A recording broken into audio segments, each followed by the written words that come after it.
C'est plus difficile d'acheter pour une femme seule, notamment à cause de l'inégalité des salaires. La maternité ou la non-maternité, par exemple, pourrait se poser. Sa stabilité dans l'emploi. Je suis propriétaire. Je pense que tout le monde pourrait être capable d'être propriétaire, que ce soit homme ou femme.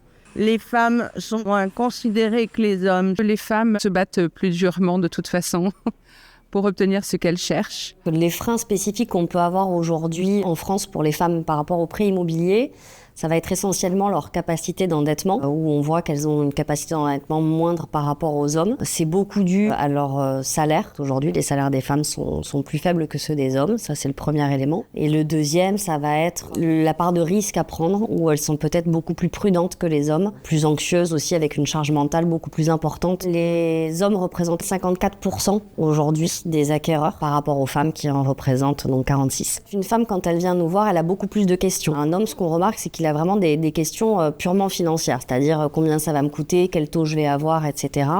Une femme, elle va vraiment se projeter. Elle va anticiper toute la durée du prêt. S'il m'arrive quelque chose, comment ça peut se passer ? Mais partir sur 25 ans, si à la retraite, j'ai une baisse de revenus, voilà. C'est tout un tas de questions qu'elle se pose et qui génèrent, oui, du stress, beaucoup de stress sur une acquisition immobilière. On a beaucoup de banquiers qui vont agir avec plus de prudence avec une femme qu'un homme. Ça, c'est aussi dans les mœurs, hein. Il y a ce côté où on voit un homme beaucoup plus capable de prendre des risques, une femme, on va être plus sur le côté prudent. Ce que je pourrais dire aux femmes, c'est de se faire accompagner par un professionnel, bien sûr, déjà parce qu'on a les compétences, les connaissances techniques. Et la deuxième, c'est au-delà de ça qu'une femme s'affranchisse vraiment. C'est plutôt sécurisant d'acheter beaucoup plus qu'aujourd'hui d'être locataire, notamment sur une femme seule avec des enfants à charge. Le crédit, on peut le suspendre, un loyer, on le suspend pas. Il y a quand même des choses super positives, c'est que les femmes, par contre, elles ont plus d'apports que les hommes. Donc c'est aussi très rassurant d'un point de vue bancaire. Il faut que toutes les femmes aujourd'hui ne se mettent pas de frein et y aillent, quoi. Voilà, fonce.